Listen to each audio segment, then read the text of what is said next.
Esa Härmälä, Director General of Fertilizers Europe, where do you see the future of agriculture, the future of the common agricultural policy in a world that's growing in population terms all the time? The plain fact is that globally land must produce more.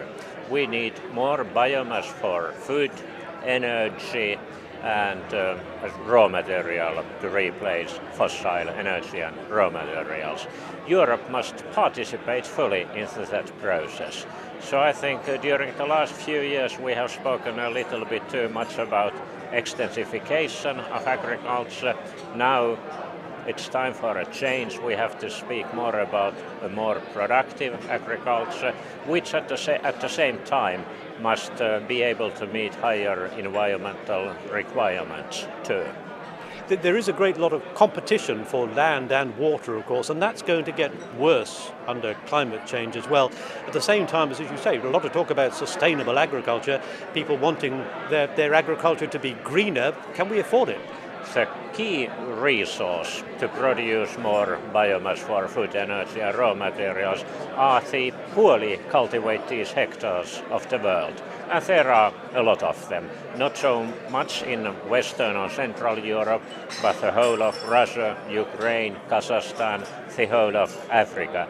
We have to get more out of the land under cultivation now, because the only alternative would be to destroy more forest, and that would be catastrophic for climate.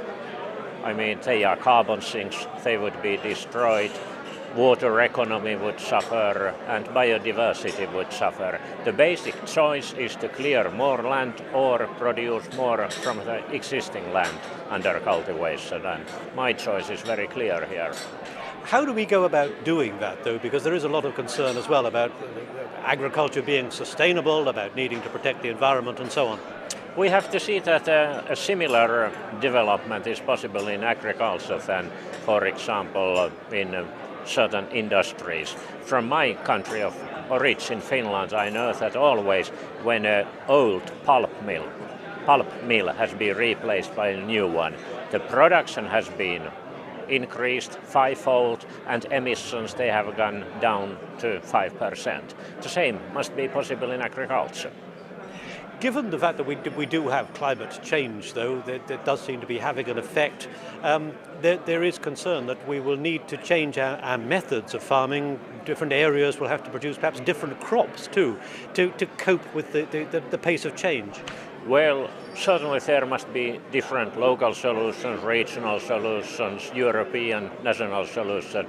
I'm sure so that climate change it will be a factor in diversification of agriculture, but very difficult to give one simple answer how and where and when. But certainly yes, it's a relevant factor and those things must be taken better into consideration. What is suitable to produce where? Maximising the output from a given area of land does suggest intensive agriculture, the need for more intensive agriculture. That has proved in the past to be very costly for the land itself. It depletes the quality of land. How do you overcome that? We can and we must be able, with the help of modern technology, good agricultural practice, high level of professionalism, it's possible.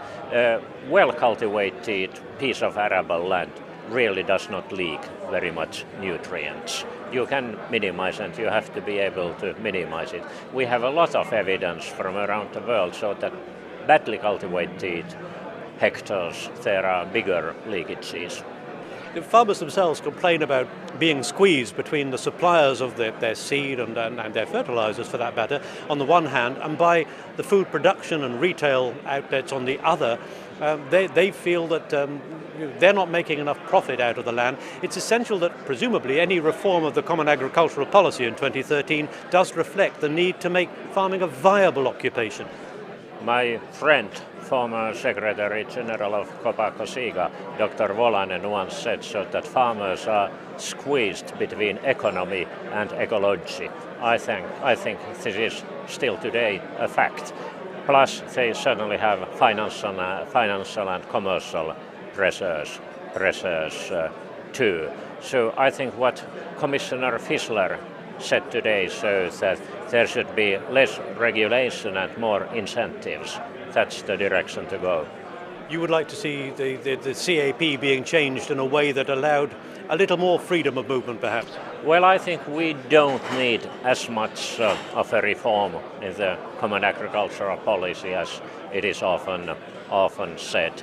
So there has been quite steady development in the right direction over the years, and we have to remember so that agriculture and agri-food economy, it's big part of the economy, and by definition, because they are biological processes, it is slow to react. It is a vessel which you cannot and you should not try to turn around in a year or two. So evolution instead of revolution is needed here. It has been said that without CAP, 40% of farms will become unviable and will probably cease to exist, and farmers would lose something like, on average, a third of their income. So presumably CAP still has a vital role to play. There are a lot of vested interests in the common agricultural policy, and if we want to keep food on an affordable price level, so basically the choice is that taxpayers do pay or consumers pay. Of course you can say that you and me, we are both. We are taxpayers and we are consumers, but a balance is needed there, and besides so consumer paying, so a certain burden will be on taxpayers' shoulders in the future too. And for that burden, of course, agriculture must be, and rural areas in general, must be able to produce more and better quality of so-called public goods instead of, or besides of biomass for food, energy and raw material.